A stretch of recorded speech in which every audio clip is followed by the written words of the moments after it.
哋今次教大家嘅呢，就係用一個唔要嘅啤酒樽嚟做一個插花樽嘅。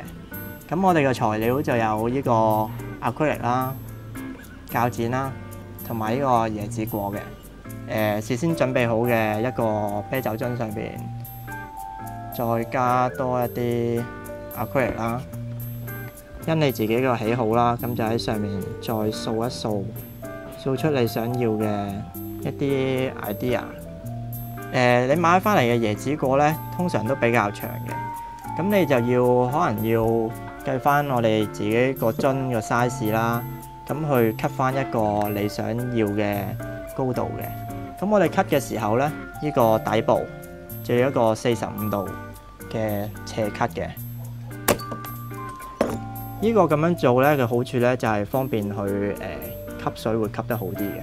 要注意呢，就係想插得好睇啲呢，就喺前面嗰啲可能就要矮少少啦，咁喺後邊嗰啲呢，就要高翻少少嘅。